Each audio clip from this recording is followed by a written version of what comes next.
it is a deck that will very much struggle to find a win, and Hoej is kicking things off with his Quest Rogue, trying to find that win right away.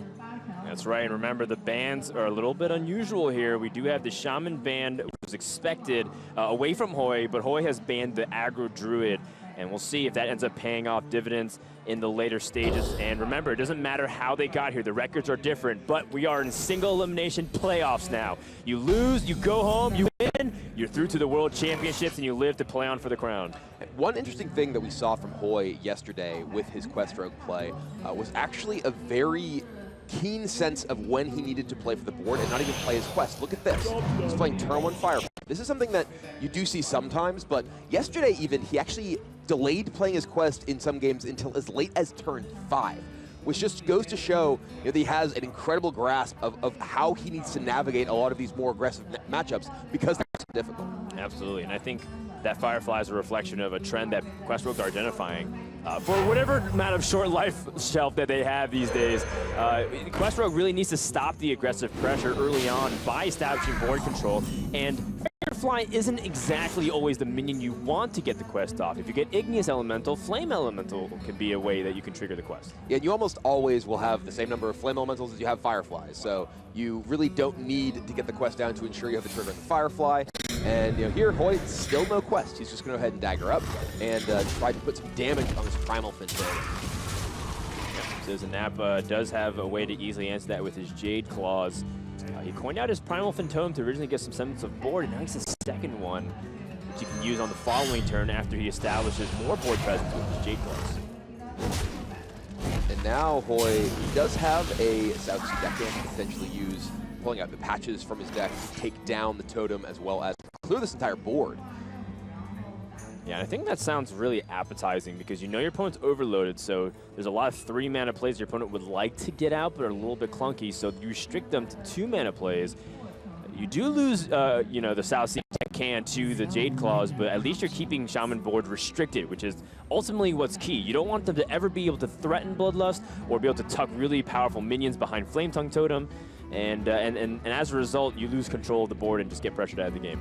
And you know, it's just so important for Hoej to navigate these early turns in a way that does prevent CitizenNappa from developing that significant board presence. Even just an evolve on some of these small minions can be really important because Nappa can turn his totems and ones into potentially 2 or 3 attack minions. All right, Hoej looks like he's going to start clearing a little bit of the board, and you know, we were talking about the importance of it, but more importantly, again, this is probably one of more winnable matchups. You look at Pirate Warrior, that's way harder, and of course that's why he banned aggro druid. That would have been one of the worst. So Hoej either has to win this or he has to win the Quest Rogue Mirror, because I peg him as the underdog based off the way the lineup shaped up. Yeah, I think that the fact that CitizenNappa had the aggro druid, which Hoej felt deserved a ban, and Hoej has the Paladin. The Paladin's a bit more vulnerable to the aggressive decks in CitizenNappa's lineup, so he was able to keep his Shaman available, which is a very powerful deck in the aggro mirrors. All right, so Hoej ends up playing the Flame Elemental again for the board control, and he's keeping his options open if he needs to bounce another one of those minions, or even use Swashbuckler as a potential bounce.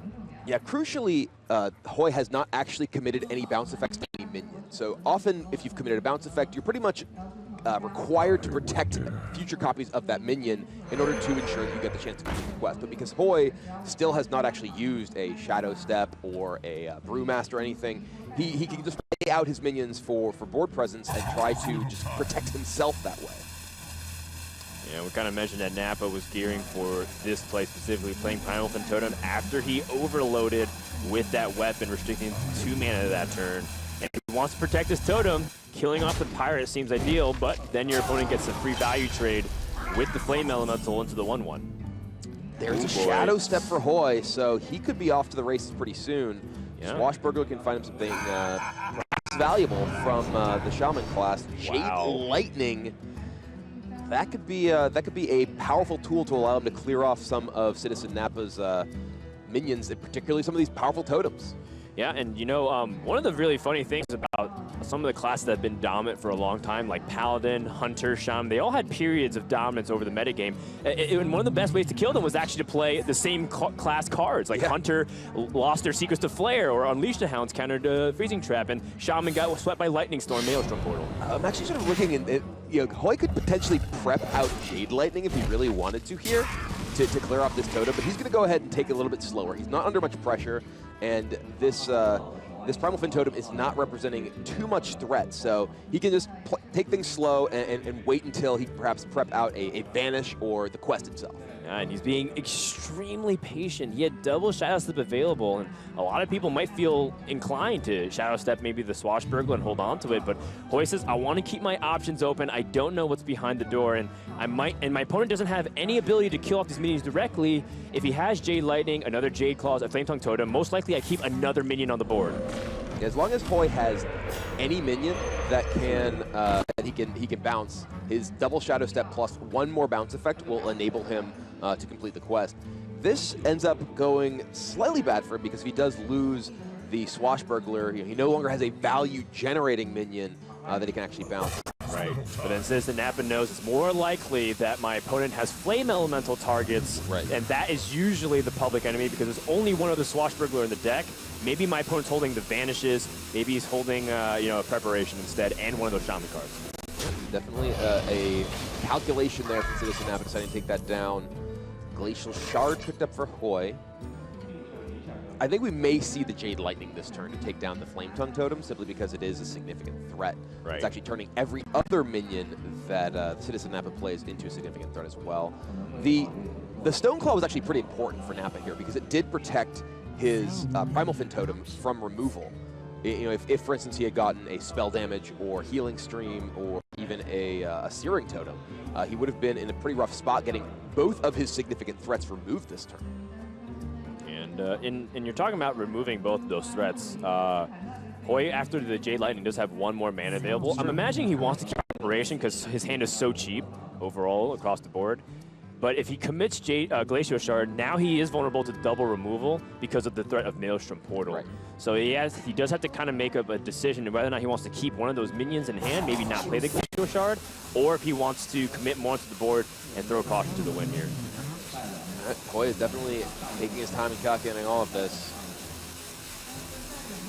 I guess the nice thing about the Jade Lightning is it does summon another minion, so it kind of baits out that portal preemptively. But it is kind of, you know, sad that you lose the Swashbuckler as a potential value generator, like you said. Hoej's going to really need some more extra stuff off the top. CitizenNappa picks up another Flame Tongue Totem. And with a Mana Tide Totem or a Stonehill Defender here, he can fit in alongside it. He can potentially protect his Flame Tongue and protect his Primal Fin Totem, which could cause this board to start kind of spiraling out of control for Hoej, who has not found any real way to make progress on his quest. But if he does pick up a bounce generator, he can finish the quest next turn. It's true. Because he has the ability to Glacial Shard, bounce it with a 2-mana bouncer, play it, and then Shadow Step it twice, and that equals to 6 mana perfectly. Yeah, the big problem there, though, is if he is using it with Glacial Shard specifically, he's not generating any value, and he'll have literally a 5/5 to actually use to try and fight against CitizenNappa. He'd need to pick up something that would generate additional minions for him to be a significant threat. He'll have 2 5/5s, but you know, if Shaman does deal with it with Flame Tongue Totem, and that's where the Primal Totem can be really clutch, that might be the difference maker. Nappa going to go ahead and pick up that free trade. This is actually where Stonehill Defender shines. What a big draw here for Hoej. And that's exactly what he's looking for these Shadow Steps. And there's the Brewmaster as well. Oh my goodness. Who's going off? He is going off. He's going to count to make sure that he does it, but if he Shadow Steps, he gets that Novice Engineer twice on the board for free, plays Youthful Brewmaster, plays the Novice Engineer again, and then preps Quest. Am I miscounting here? You are miscounting because he actually has to spend the full mana for the Novice Engineer the additional time. So he can't actually complete the quest this turn. He can't play the quest this turn with the Preparation. So he's playing a 0-mana Engineer, 0-mana Engineer, but then he has to play Brewmaster plus the Engineer again. But Vanish is a huge pickup for Hoej here. This is one of the most powerful cards in this matchup. The Shaman deck is incredibly reliant on developing significant board presence. So if the Rogue is able to remove that with Vanish and have significant development of its own, be very difficult for the shaman to get back into the game. That's right, and Hoej's at a high life total, so he will be able to take a little bit of punishment too and not be afraid of the threat of backstab. Or sorry, be afraid of the threat of bloodlust as he picks up the backstab, which also cements further his board position here. And recognizes that he cannot actually play the quest this turn, wants to hold on to his engineer so that he could potentially play the engineer plus the quest itself in the same turn. So he's not losing his board that he's developing to removal from Nappa. And Nappa kind of knows what's going on here. He sees the third bounce, which means that it's inevitable for that novice engineer to finish the quest. And if your opponent has no preparation, that's just the quest right there. But if he has preparation, he can squeeze in a few more minions, which could be disastrous. All right, that's actually just a visual positioning bug. We saw this actually yesterday in one of Nappa's matches. It looked a little bit weird. There it goes. It finally gets to the right spot with the flame tongue there.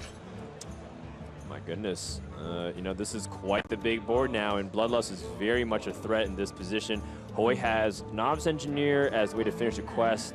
If he preps the quest, then he also has Glacial Shard to maybe stall. Backstab wouldn't kill anything except the 2/2 and the 1/1s. This is interesting because this is a board that's now extremely threatening. There's 6 minions on the board, so a Bloodlust alone is 18. So Hoej does need, I think Hoej needs to vanish. I think Hoej needs to commit his mana, perhaps with the preparation, to vanishing here, which would mean that he can't actually play the prep as well this, or the quest as well this turn. But if he does have the ability to remove 2 minions attack with Backstab and Glacial Shard. So that means Bloodlust only does 12, and if you minimize the damage, you should take only 16. And which means he's technically safe from a Bloodlust, and he knows that's a second Flame Tongue Totem. Looks like he doesn't even want to bother with that. So he's just going to go for the prep vanish instead. And get board presence. This is a really interesting sequence that I wasn't expecting. Youthful Brewmaster preemptively, so that way he can get more guaranteed minions onto the board here. So now he's forcing Nappa to use his mana to deal with his board rather than develop his own.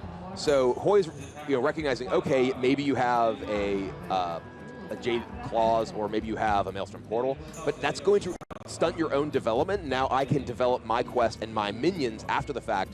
This is a very heads-up play from Hoej. Yeah, I like it the more I look at it, and this is why when people were watching Hoej play Quest Rogue yesterday, saying, I have a lot to learn in the short time that I have remaining with the deck.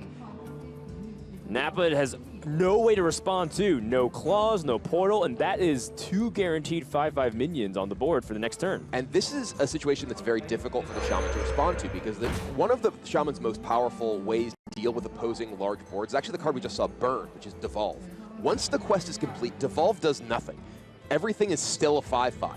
And your other main way to remove minions, Maelstrom Portal. That does 1 damage. Doesn't do much against 5/5s. Yeah, against Igneous Elemental, that's usually what Devolve wants to hit in the matchup early on. But even in the late stage of the game, as long as you can't really deal with those 5/5s, you're going to just get crazy behind on the board because your opponent just keeps getting value trades.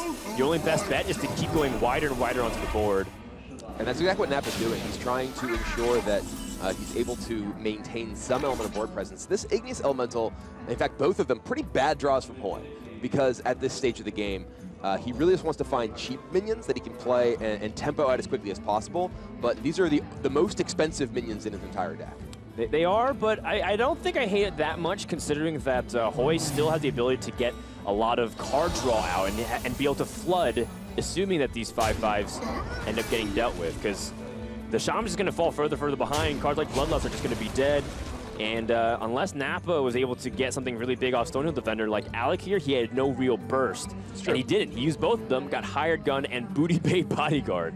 Very suboptimal choices here.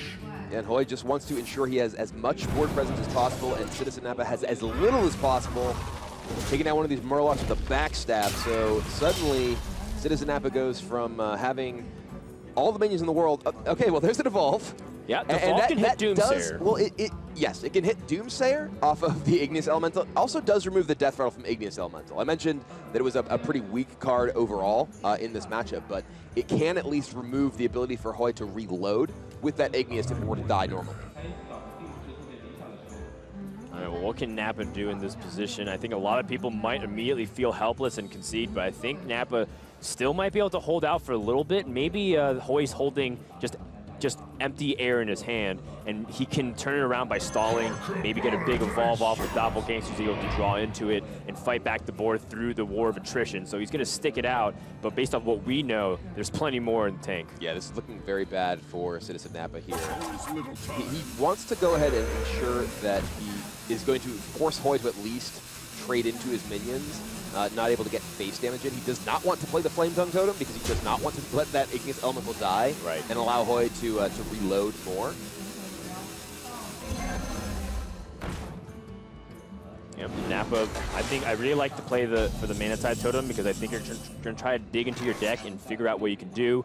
Ooh, Gadsden Ferryman, a pretty good draw to get Hoej more resources in case he needs to fight and flood the board even more. Yeah, the Ferryman will allow him to both draw into the card with his Novice Engineer as well as heal it back up to full health, which means that CitizenNappa is going to be in even worse shape trying to actually deal with these minions. Glacier Shard looked like it was aimed to the face, which indicates that Hoej is going for a full board clear. It does have enough mana to dagger up, and that should be able to deal with everything. A Mimic Pod. I mean, Hoej is not going to be hurting for resources at all, even if a big devolve came off and cleared his board here. Would suck, though, to say the least, if it did happen. Yeah, I mean, and that's, frankly, got to be something Hoej kind of keeps in mind. What are the ways I can possibly lose this game? And one of them is devolve into a Doomsayer, but he does commit the second Igneous here. He's going to leave up one of these Murlocs. Right. I mean, he wants to ensure that he just has so many minions on the board that Nappa needs to deal with all of them. He did see one devolve burned, so he feels like that's not really a card to be that concerned about. But it feels like that might be Nappa's last chance here.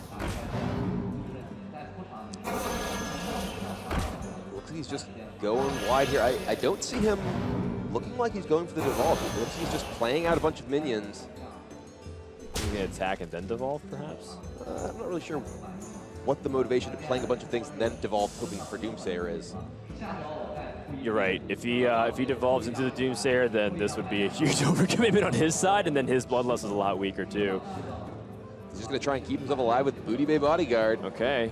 And say, I'm going to be alive by 1 health. I mean, here at CitizenNappa, if he does play the Bodyguard, spreads out these minions on the board, he's again forcing Hoej to just attack into all of these minions. There are 83 2-mana minions in the game, and it is very unlikely that Doomsayer gets out here. But is that Nappa's best chance to win, which is, what, 2 to 3%? I think it's higher maybe if he gets the Taunt Totem. Well, he got a Taunt Totem, so he's not dead on board just yet. It's 1 in 4 to hit the Taunt Totem, and it's 2 out of 83 to hit the Doomsayers. You tell me the Double Mimic Pod, any Charger wins the game. That's a Charger.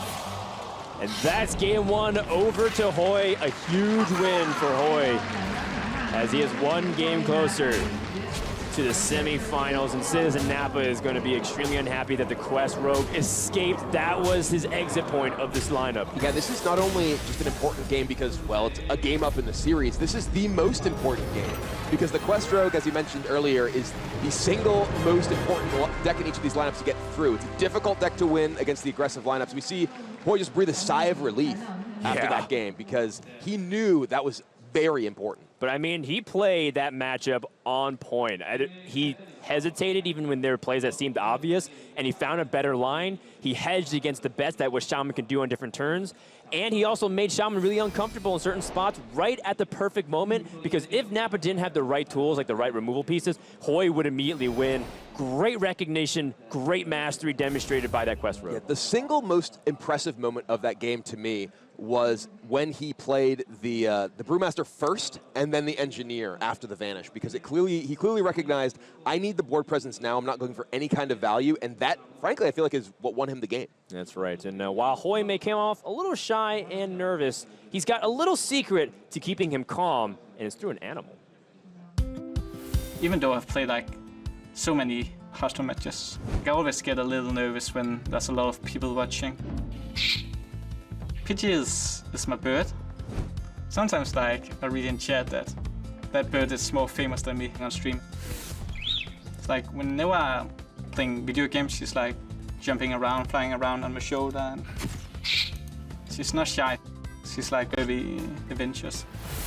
I've tried to teach her some word, but it's difficult. Try to teach her smog. You know, smog from going face. She can only say a little of it. It's difficult. I'm kind of shy.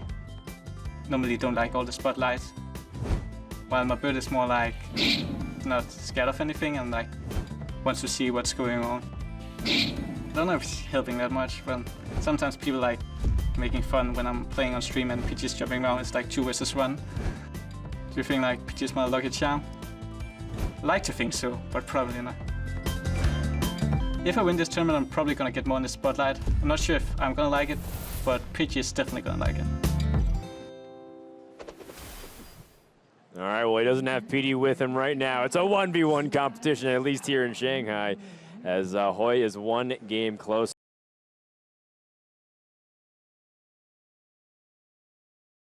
And has a little anxiety. He's looking on point. Yeah, he's like the Bastion of Hearthstone. He's got his little animal companion there. He is Bastion, that's right. Oh, that's really funny. I'm expecting an anime short shortly. He'll voice Bastion. It'll be nice. Bastion doesn't actually say anything, right? Well, definitely not in Danish. Yeah, probably. Well, I mean, maybe in the Danish version of Overwatch. We'll see, we'll see. We'll turn to another matchup where CitizenNappa is favored. We have Pirate Warrior up against Murloc Paladin. Now, Hoej does have the double Tidecaller start, and CitizenNappa has a pretty awkward hand. He's in Azaz first mate to piece it together, doesn't get it. This could be a good opportunity for Hoej to run away with the game. Yeah, Nappa's hand is pretty bad. He has a couple of the cards he wants to finish the game off in Leroy Jenkins and Arcanite Reaper, whereas Hoej has many of the best cards in his deck early game, with a pair of Tidecallers and a Violent Inquisitor. He's going to go ahead and hold the coin, doesn't want to commit too much here. His deck does have a significant number of higher curve cards, even the Deathwing in his hand. So he doesn't want to just try and be ultra aggressive here and just play 2 1-drops when he has the easy 1-1 next turn to follow this up. Yeah, I think it's heavily dependent on how he was drawing for the next turn there on turn 1. Solid choose of a champion, wants to follow a nice 1-2 and then coin into a 4-mana play. CitizenNappa gonna react to this Tidecaller by Heroic Strike. That takes a lot of discipline to not just try to get board control through minions. I like it. And CitizenNappa recognizing not only is the Tidecaller a significant threat, but the most important thing in this matchup is this early board presence, early board control. And he could kind of potentially seed that if his opponent just has a Rock Hunter and kills a minion. Ooh, picks up the Azaz first mate though. That is excellent, especially paired with the Bloodstone Raider and the upgrade. Yeah, it's what Nappa needed on turn 1. Is it too late for him to win the board? I mean, Hoej has a lot of good options in the next couple turns here. He's got the Gentle Megasaur. Even just hitting on a single Murloc might be good enough to secure Hoej the board. And Nappa could use his upgrade right now and take down the Tidecaller with his weapon. He could also play Accelerator, use Patches plus the weapon to take down the Tidecaller, and leave himself open next turn, potentially upgrade. Yeah, I think he's right now doing some hand reading. He saw Hoej had 3 1-mana minions that he kept, and he's still on the coin. He says, what am I afraid of? Is it the Megasaur? How do I set up for the Megasaur? Or is it something else? Maybe he's saving coin for a Fidget later on. Do I play around that War Leader as well? This is something that's all going through his head. And I think in the end, it all comes down to, do I have the board as the Pirate Warrior? And I also love the mana efficiency of the Bloodstone Raider. Actually switching it up, he looks like he's debating very, very long. This is interesting because the upgrade here means that he does keep his Patches alive, which is relevant for potentially protecting him. He does draw off, for instance, Bloodstone Cultist. He has more Pirates in play, though Hoej can just kill one of these with his Pirate here. He does have the Megasaur as well, as you mentioned. This could be a potentially big threat. I think maybe Nappa could have been thinking that he wanted to, just have the maximum board presence that he could here and have his mana available next turn to sort of optimize. He can use Hero Power plus the Raider next turn as well. And he's also not vulnerable to a weapon taking out a significant minion this turn. For instance, a coin True Silver Champion here could have taken down the Bloodstone Raider. And now there's no really efficient target for something like that. Right. And I think he was maybe banking on the fact that if Hoej wanted to go for Megasaur, he had a chance of getting Bloodsail Cultist, like you mentioned, and a bunch of other stuff. But Hoej is going to be able to go for a potential big swing here. And, you know, Gentle Megasaur on a one individual Murloc may seem like bad value, but remember how powerful even cards like Dark Iron Dwarf can be. Grimy Gadgeteer, the draw for CitizenNappa. This is kind of the major standout tech decision of CitizenNappa's deck. We've seen most of the versions of Pirate Warrior in this tournament move away from playing Mortal Stone. And Grimy Gadgeteer in Nappa's list, I think, is the idea that it gives him a powerful tool in these aggressive mirror matches, because now he's going to have a gigantic, well, in this case, Leroy Jenkins. This makes it a little bit more burst, but that could be important too. But I think that's actually not what Nappa wanted. No, because it's not. He really wants his Bloodsail Raider to kind of be out of that range of the True Silver champion, because it'd be 5 health instead. And now Leroy Jenkins is more burst, like you said, but he needs to win through board control. Well, that's what I'm saying. Usually you want this hitting on a minion. That's not a burn spell, effectively. Leroy Jenkins is basically a fireball. Sure. You want to hit it on something that helps you preserve your board presence and fight for that board in the middle of the game. So that was pretty poor result from that Gadgeteer for CitizenNappa. You can take it slower, equip maybe the Arcanite Reaper instead, kill the 5/4, or use Heroic Strike and Bloodsail Raider, but Raider dies to the True Silver champion. However, that champion's going to swing at something and get an efficient kill, and you're not developing anything onto the board for another turn if you play Arcanite Reaper. It's a bit awkward here for Nappa. He sort of bounced with the Leroy briefly. That would be a I don't know, a big hit, but it's a very creative play. You could Leroy down the Megasaur and just kill one of the minions with your weapon. Just not unreasonable.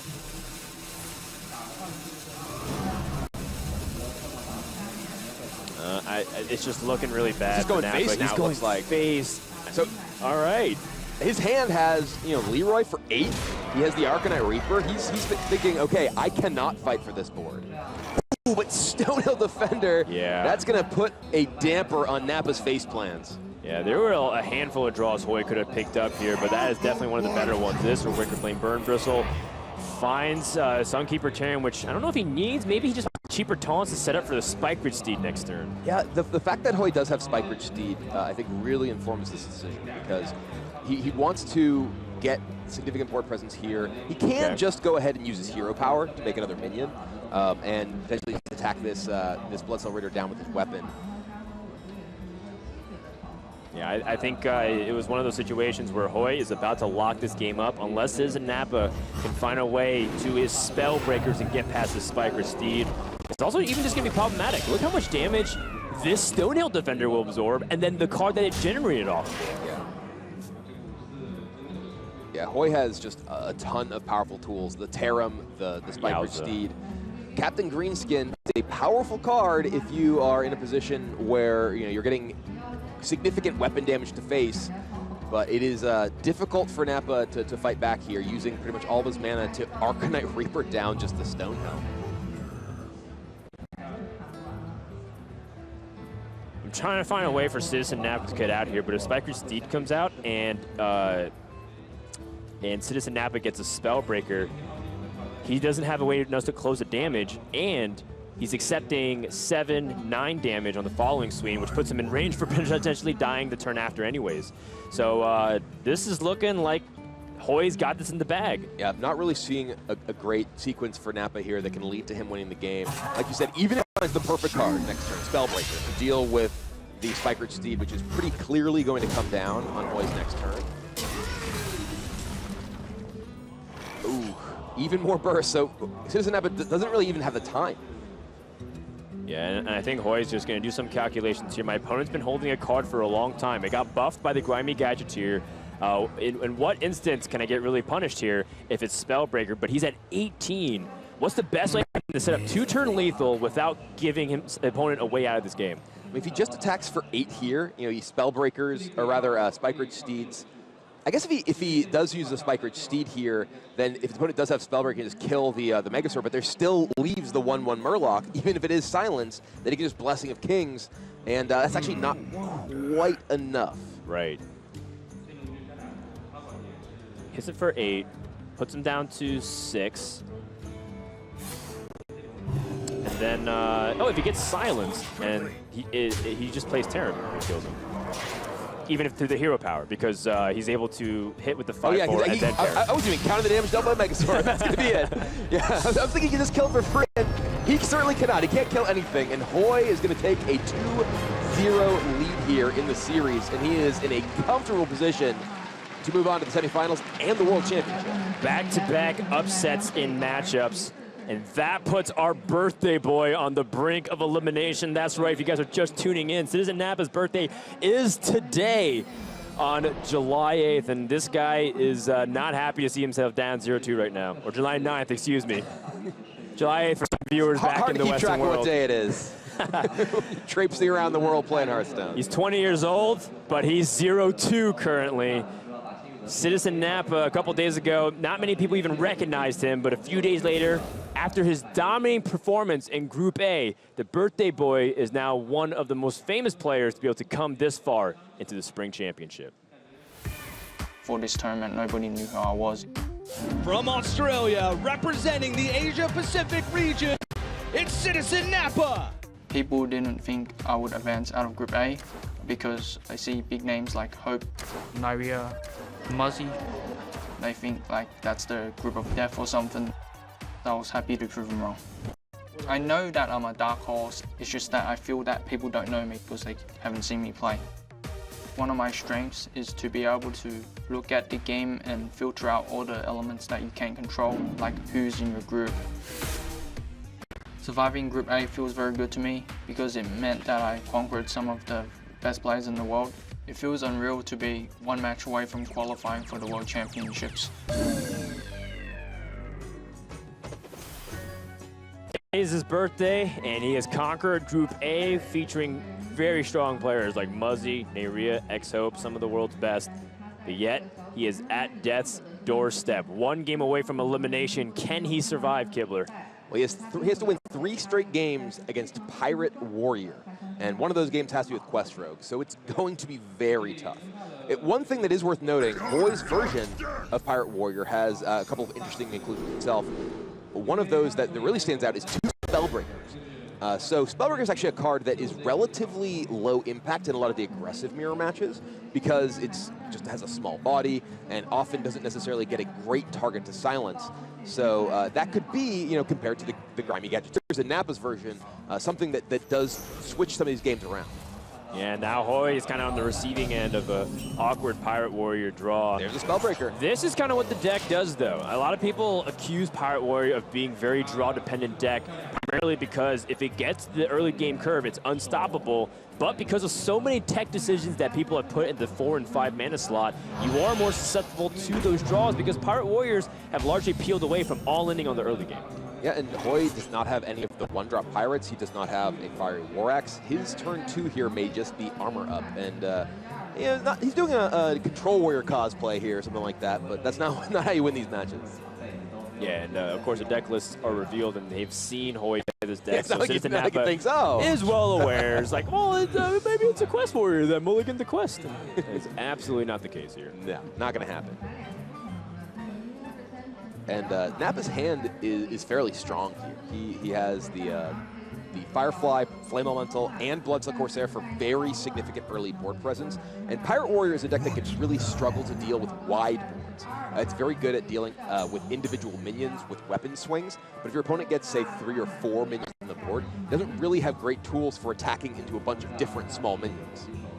I'm trying to imagine a world where Hoej can justify using this Heroic Strike, because, I mean, his curve for the next few turns are going to be taken away the moment of Heroic Strike. Wow. Looks like he goes for it.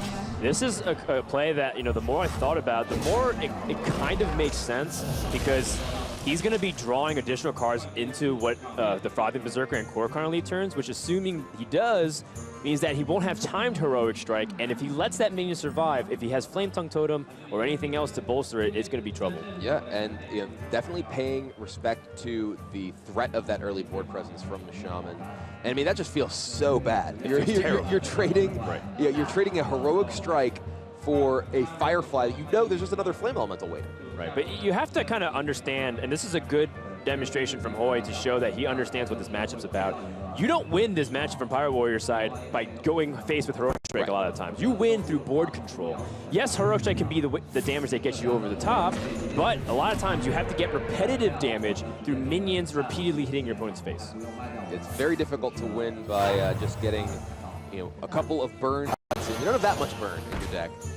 You really do need to connect with your pirates. And Nappa, he is planning out his turns very carefully here. He wanted to coin out and ensure that his Flame Tongue Totem is able to answer the Frothing Berserker here. Right. So he decided that he wanted to coin out just the Firefly and use his hero power to also discount the Thing from Below, so once he plays the Flame Tongue Totem this turn, he has potentially a 4-mana Thing from Below as well next turn. Right, but then he also maybe was banking on playing the Bloodsail Raider or some kind of board presence like that, and it might be floating a mana if he just goes for Flame Tongue this turn.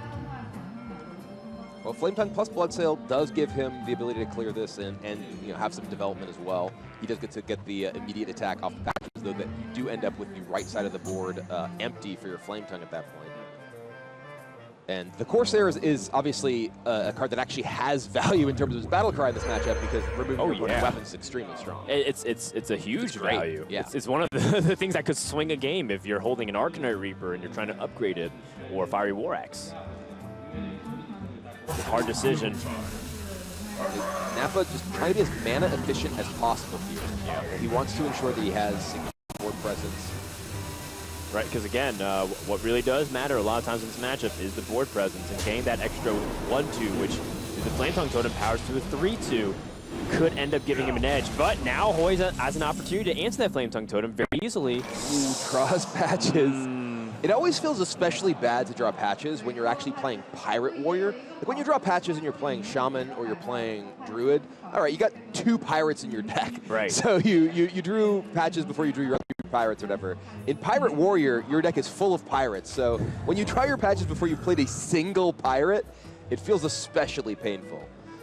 This is actually a situation where the Spellbreaker from Hoej could have some value, but it looks like he's going to go ahead and Corpron Elite instead. Yeah. Spellbreaker can also help punch through Thing from Below's Taunt, which can be extremely important for attacking protected minions as well. Big draw here from CitizenNappa, getting the Jade Lightning immediately there. He's trying not to overreact and instantly play it. Maybe give Hoej some false information. This it does end up being relevant too. If CitizenNappa immediately played the Jade Lightning off the top, it might give Hoej a clue like, oh, maybe you didn't have another Jade Lightning. But if CitizenNappa hesitates, he thinks about himself a little bit more. It's generally good policy to take your time when you're playing an event, especially of this magnitude. These players are playing on one of Hearthstone's biggest stages here, and the stakes are incredibly high. You can respect the fact that sometimes they do go to the rope. Sometimes. Sometimes. If it's all the time, then maybe not. But Hoej does have a way to set up for a very powerful next turn. Because he drew patches, the best way he can make up for that difference in the deficit now is to utilize patches to activate the Bloodsail Cultist. So if he has a Fiery War Axe next turn, I think he probably doesn't want to set up in case he has a second Bloodsail Corsair. I'm leaning towards a Corpron Elite this turn and trading into one of those minions for a nice value trade. I think that Hoej is going along that same thought process. There is the fact that his patches, if he does attack with his Corpron Elite this turn, may lose a little value because there isn't necessarily going to be a 1/1 in play. Right. It's kind of like the second Bloodsail Corsair or the second Flame Tongue Totem is what really gives him trouble. There isn't in either side, but Hoej ends up using the Spellbreaker instead. That's interesting. I always think that Spellbreaker has a lot of value, but Hoej, I think, is using the first Spellbreaker because he knows he has a second one versus the second Corpron Elite, so he's keeping his options flexible. All right, well, you don't often see just the tempo doppelgangster, but this is one of the matchups where it in no way gets punished. Oh, wow, that Dread Corsair. This can be a huge swing turn for Hoej. He can play Patches, War Axe, Cultist, Corsair, and suddenly come out of nowhere and have significant presence on this board. And interestingly, because he silenced the spell damage totem, rather than killing it, there's not even a chance for Nappa to roll another one. And give him the spell damage Maelstrom Portal that can help clear that very strong board. That was a trick from Hunter back in the old days, to silence the Stone Claw Totem with the Ironbeak Owl. You remember that? Oh, I remember because you were playing a lot of Shaman in the very beginning of Hearthstone when you first played. I remember that happened to you. That's a very painful moment when you realize you can't summon that totem any longer. It has to die first. If there's another play, I'm also open to it. Hoej does have, core chrono lead like we mentioned, but I have a hard-pressed time to find a better swing turn than this right now. He can take out so much of... okay. Interesting. Huh, he's not going to go ahead and play the patches. He just wants to upgrade here. Interesting. This is, of course, a very deliberate move, and maybe he wants to hold on to the patches for other pirate synergy. And I think it's because he's hedging around Maelstrom. Sure. And the second Maelstrom portal, though, picked up for Nappa. That's actually very, very big. But he only needs one, really, to get a good effect, 'cause then you can play Think from Below right behind it. I think the second one allows him to kill this entire board here, which I think is pretty crucial. Okay, This is very much a board-centric game, and in particular, you're killing both your opponent's pirates here. So if there were a future Bloodcell Raider, right, make that straining that even further. CitizenNappa knows Hoej's holding patches. He does. Yeah, yes. that's something that I forgot to factor in. Captain Greenskin just kind of puts this Fire War Axe into Arcanite Reaper range. But there's no good target, so good thing Nappa didn't play that Thing from Below, because it sets up for a really powerful upgrade. That's perhaps another thing CitizenNappa was accounting for. Hoej once again taking his time. This is a very rough spot for him still. Nappa's still at 30 life. So even with that War Axe turned Ashbringer, he's only halfway there if every single swing connected. Right, which means he definitely needs to win through the board presence in some capacity. Yeah, we're talking early in the match, in this game rather, that this isn't a matchup that you win just through throwing damage to your opponent's face. You really need to be able to repeatedly connect with minions, and that's what makes Nappa's significant board presence already so threatening, because it's going to make it very difficult for Hoej to ever stick anything on the board. I think Hoej's also calculating potential Bloodlust damage with 3 plus the 15, that's 18. Doesn't want to flirt with disaster, so plays the patches this turn, which I anticipate a trade. Where's he go with his weapon? I'd be hard-pressed to go anywhere but face here. Wow, okay. That's a lot of damage. He's now sunk a tough decision. 5 damage weapon string and a heroic strike into 2 Fireflies this game. That's tough. One of these even off of a Maelstrom portal. Wasn't even a real Firefly. Yeah. And a lot of people might start piecing that damage together, but imagine how different of a board state is when Shaman has extra minions with Flame Tongue totems like that came out, or extra minions that threaten with Bloodlust. It's a very difficult situation, and that's what merely makes or breaks a lot of these top-level Pirate Warrior games. When do you trade versus when do you go face? Yeah, Hoej definitely recognizing that he needs to be able to connect with minions. He needs to be able to keep hitting Nappa in the face with minions multiple times, not just get those weapon strikes in. Yeah, I like this from CitizenNappa. Just going wide into the board. Your opponent's very clearly afraid of some kind of Bloodlust.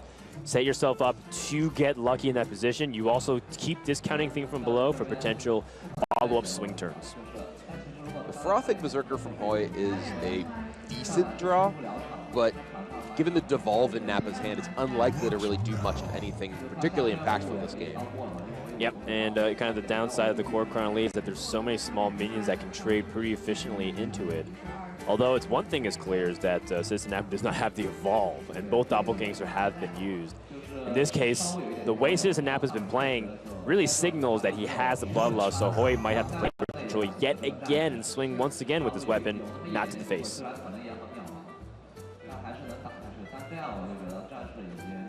Frothing's kind of hovering, hanging out.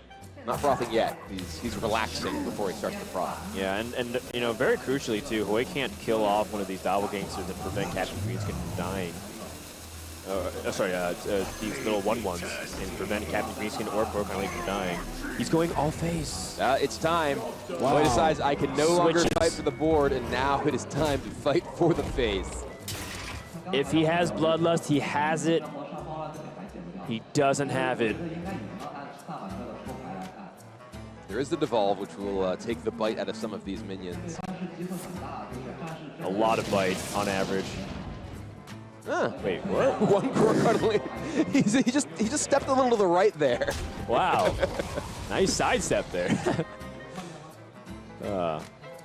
Pretty much about average stats. A 4-mana minion is around that, like a 3/4 or a 4/3. So nothing out of the ordinary here for CitizenNappa to respond to.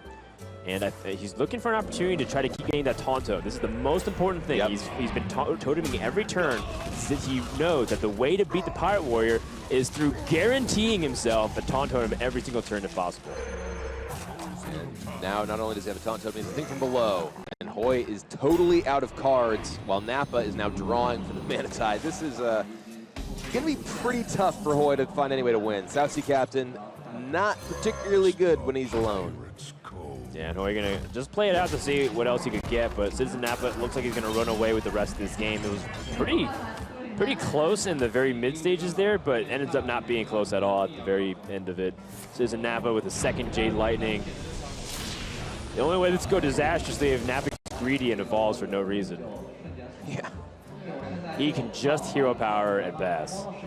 Interestingly, I think he does not want to play the Primal Fin because then he would fill his board and not really be able to play like a future Stonehill Defender or some sort of other taunt minion. Right. And he would have 5-0 attack minions on the board. You just don't want to prevent yourself from ever being in a situation where Stoneclaw Totem is not guaranteed. Right. If you have to trade in another minion like the 1/1 Searing Totem, then you're completely stranded on your hero power, which is the most powerful thing in the late stages of this game. In any matchup, aggro shaman, mid-range shaman, evolved shaman, control shaman.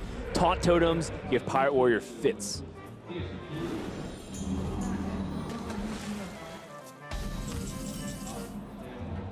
Arcanite Reaper, well, that hit the Stoneclaw Totem. But yeah, but it doesn't do anything. Yeah. It just sums it again. This is why it's really important in hero power.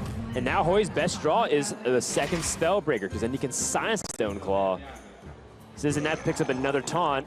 And here's the thing, CitizenNappa's not putting a significant amount of pressure on without that Bloodlust. And until that Mana Tide is able to fish it out or he draws it naturally, Hoej still has some time here. Yeah, but he doesn't really have time to do anything meaningful. He has no Mortal Strikes in his deck. He has no real way to break through here besides that second Spellbreaker, and then he still needs to piece together the rest of the damage.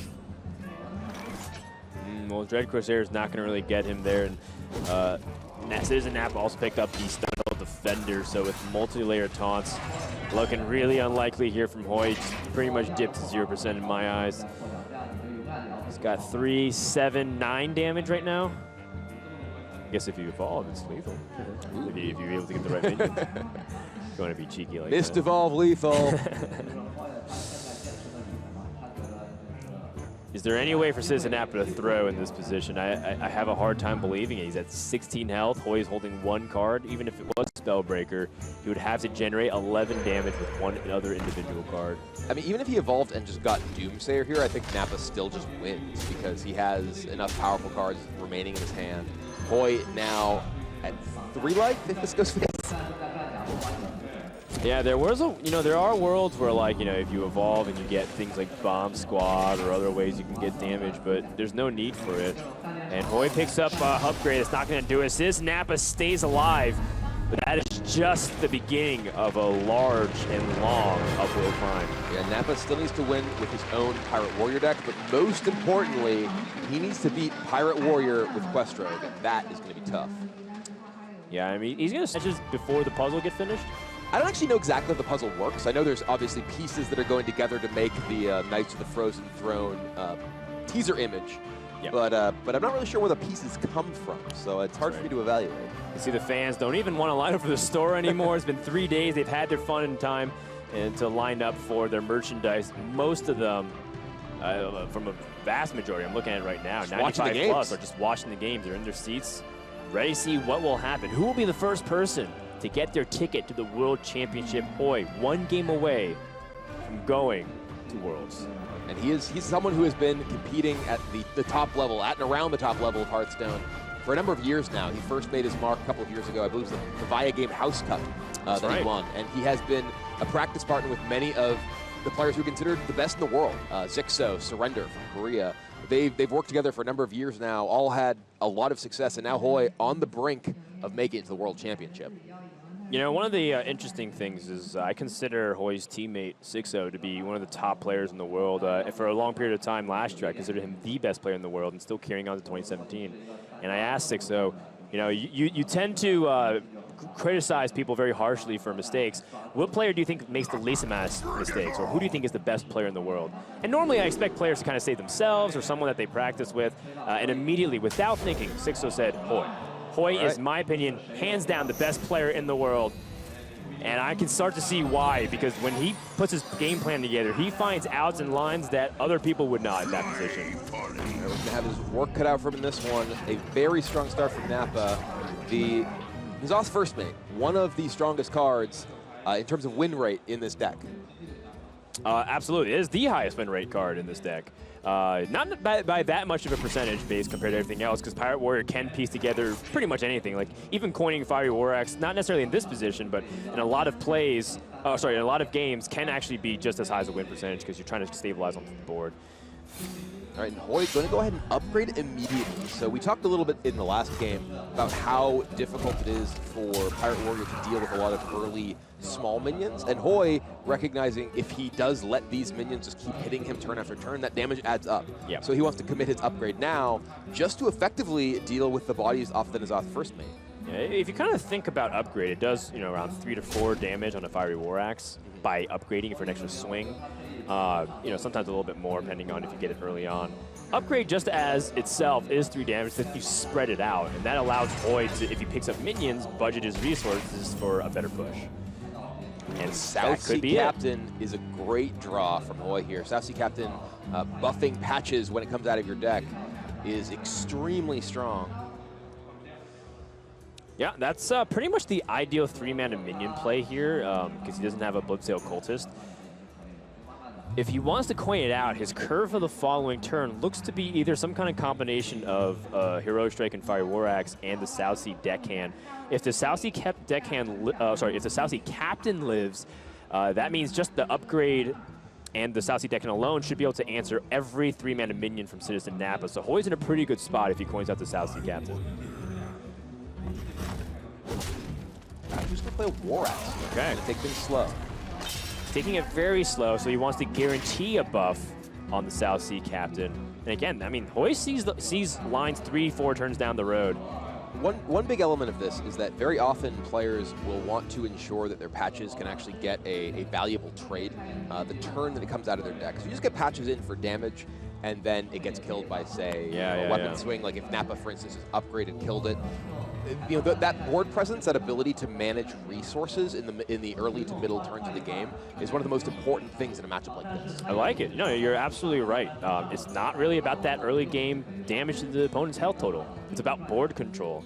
And that's why a lot of people, even if they have South Sea Deckhand turn 1, sometimes don't play it in the Pirate Warrior mirror because they want to get that patch to trade into their opponent's N'Zoth's First Mate or patches. Yeah, if you play your Deckhand turn 1 and your opponent plays N'Zoth's First Mate, you get crushed. You lose. You are crushed because they just develop their minions, and they have a weapon that kills your minions. Yeah. And that's what matters. And we see the rope burning. CitizenNappa trying to figure out exactly how he wants to manage this. This is tough pill to swallow because you know the Fire War Axe immediately gets value, and once again, you're playing from behind. Hoej is actually really confused. That's the first time I think he's furrowed his brow that much, and he actually glanced out towards CitizenNappa to see, like, what is in your hand?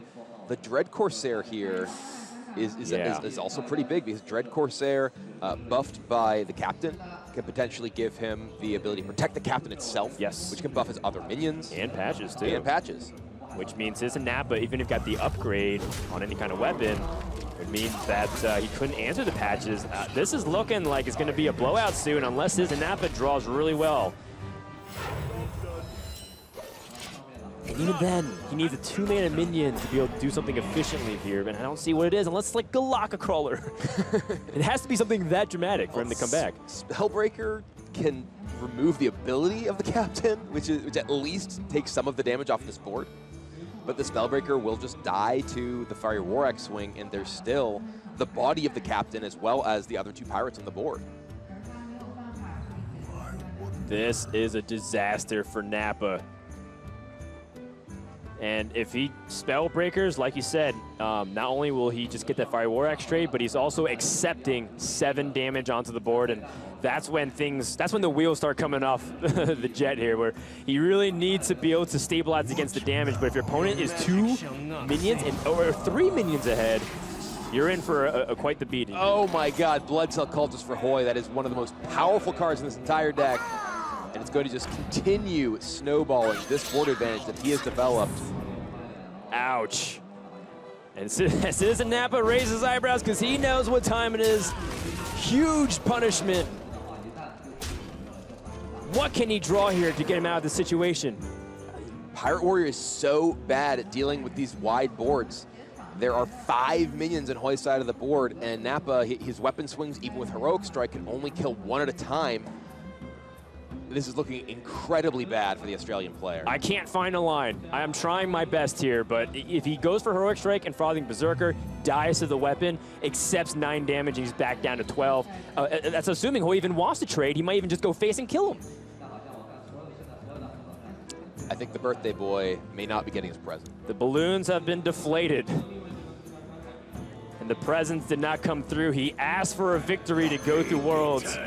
And in best of 5, single elimination here in the top 8. It looks like Nappa's chances are dwindling by the minute. Hoej is just 2 damage away from lethal this turn. Yeah, but I mean, he can take it easy here. There's no need to rush. He knows his opponent's really far behind. The biggest limitation for Nappa, even if he's down in cards, is his mana. He can't do much for 6 mana, and he can also threaten his opponent. Hoej's probably doing a mental checklist. What other cards do I have to account for? Oh, he's got Grimy Gadgeteers. That does nothing in this position. Right. Gadgeteer is great if you're ahead. It can snowball your advantage, but Hoej is the one with the advantage now, and Gadgeteer is just a useless body that will not defend him at all. I mean, look how much damage he has. I don't even think going all face is wrong in this position. Blood and plunder. I think there's no reason not to kill off the Frothing Berserker to kind of deny your opponent a chance to maybe come back with some weird, obscure combo that you're not thinking of, considering that you also have another Fiery War Axe, but I wouldn't hate a face attack here either. Thought it was 2 damage off. He's 1 damage off. Even closer. The number could be over 9,000 for all I care about, Kibler. Hoej is pretty much 1 turn away from going to the World Championships and to the semifinals. Captain Greenspan is not it. Korkan Elite, not enough. The Heroic Strike in his hand will seal the deal for Hoej. And that's it.